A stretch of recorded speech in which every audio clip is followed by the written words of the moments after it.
Welcome to the deep dive. Today we're looking into a really profound story. It's personal, deeply so, but it gives us these crucial insights into our world today. Yep. We're talking about the life and tragically the passing of Mikayla Raines. She was the visionary founder of Save a Fox. Incredible work she did. Absolutely. And her journey really casts this critical light on, well, the intersection between having a big online presence, a vibrant one, and the just devastating effects of cyberbullying. It's such a modern issue. It really is. Yeah. So we've gathered quite a few sources for you, articles, some research from places like The Sun, People.com, Tribune.com, PK, ABC News, even Wikipedia. A good mix there. Yeah, trying to get a full picture. And our goal is, to quickly but really thoroughly unpack Michaela's remarkable legacy, her own personal struggles, and this relentless online harassment that sadly contributed to her death. Mm-hmm. Think of this deep dive as your shortcut, really, to understanding a complex and, frankly, incredibly important modern issue. And what's really fascinating, I think, or perhaps telling, is how Michaela's experience, while it is heartbreakingly individual, it just resonates with these much broader societal challenges. Yeah. Around online behavior, mental health. Right. So this deep dive should help us connect those dots, see how one person's struggle can really illuminate the bigger picture implications for all of us online. Okay, so let's dive in. First off, who is Mikayla Raines? Yeah, let's start there. Well, the sources introduce her as this incredible force behind Save a Fox. It's a Minnesota-based wildlife rescue she set up back in 2016. Right, 2016. And it started as, a passion project, but what's really striking is how fast it grew. It became the U.S.'s largest fox rescue operation. Wow. Largest in the U.S. That's huge. In just a few years. It's a monumental achievement, really. Absolutely. And her online reach, well, it was just massive. She built up this enormous digital presence. We're talking like over 2.4 million YouTube subscribers. Just 0.4 million. Yeah, and 500,000 Instagram followers.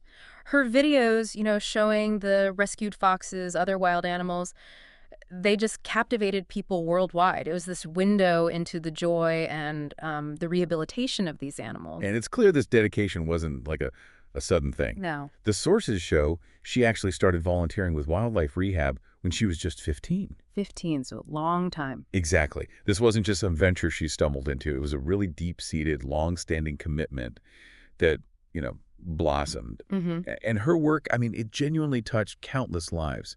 You see these tributes remembering her as selfless, even a superhero in the animal rescue community. Superhero. That really says something. But then there's the other side. What the sources reveal about her personal struggle sort of beneath that public success. It's really sobering. Yeah, that contrast is stark. She openly dealt with significant mental health issues. We learned she struggled with depression, like persistent sadness, Yeah. And autism spectrum disorder, which can affect social interaction, communication, and also borderline personality disorder, known for affecting emotional regulation, impulse control. The sources do note she had support, years of therapy, medication.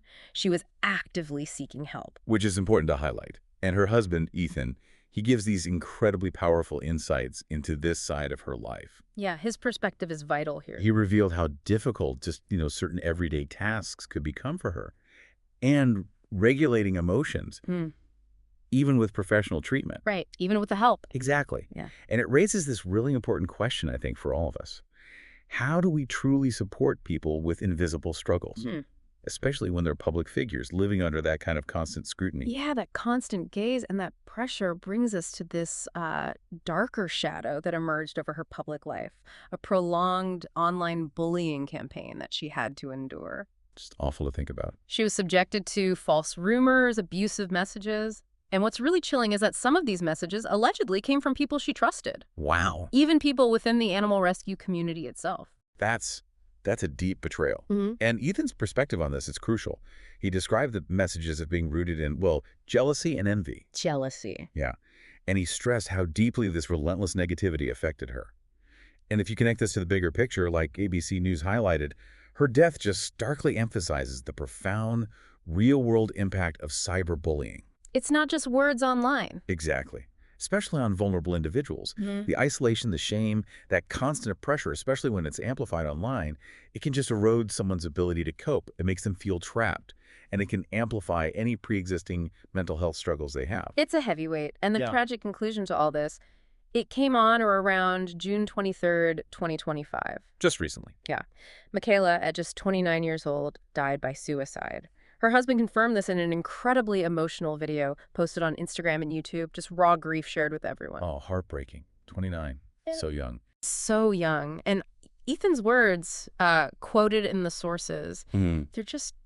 they're truly heartbreaking. He said, she simply couldn't bear what she was feeling anymore. Mm. And he described losing her as unimaginable. Unimaginable. And the personal impact is just profound. She left behind Ethan, their daughter Freya. Their little girl. Yeah. And of course, the dozens of rescued foxes she'd saved, her animal family. Hmm? The animal rescue community has, honored her legacy, acknowledging how much her work meant. And Ethan has very bravely pledged to continue Save a Fox's mission in her name. Carrying on her work. Uh, Well, Michaela's story, as heart-wrenching as it is, it really offers us some profound lessons, I think, about our digital world. Exactly. It just vividly illustrates how online bullying can have these devastating consequences, especially, it seems, for people already dealing with mental health challenges. Yeah. It's such a stark reminder that what happens online doesn't just, stay online. It bleeds into real life. Absolutely. And this isn't just sort of an anecdotal observation either. Yes. Studies consistently show that cyberbullying significantly increases the risk of suicidal thoughts and behaviors. The data backs it up. It does. Which raises this really important question for every single one of us. Mm-hmm. What is our collective responsibility online? Right. What's our role? Her passing just underscores these critical needs. There's an urgent call for more compassionate online communities, for stronger mental health support systems. Much stronger. Yes. And just a greater sense of responsibility in how we treat public figures, especially those who show vulnerability. It's about fostering digital empathy, maybe encouraging bystander intervention, platforms taking stronger stances on moderation. It's multifaceted, isn't it? It really is. This whole tragedy, it just reminds us how even people, public figures, who are dedicated to positive, selfless work like Michaela was, they aren't immune. They're not immune to the hidden toll of online harassment. No one is immune. Mikayla Raines' legacy, her work in animal welfare, her kindness, it deserves both celebration and, I think, some really deep reflection. And it should inspire all of us, really, to act with more empathy, more responsibility when we're online. Well said. So the core takeaway here, Mikayla Raines' story is just this powerful, powerful reminder of the real-world impact of our online actions and the immense importance of empathy and support for mental well-being. It's really a call to kindness for all of us. And maybe it leaves us with a question to think about. What does it truly mean to cultivate a compassionate online community? And maybe more personally, how can you, listening right now, contribute to creating safer, more supportive digital spaces? That's a really important question to carry forward. Yeah, something to ponder. And finally, for anyone listening who might be struggling, or maybe you know someone who is, please remember that help is available. You are not alone. So important to say. In the USA, you can call or text 988 anytime for the Suicide and Crisis Lifeline.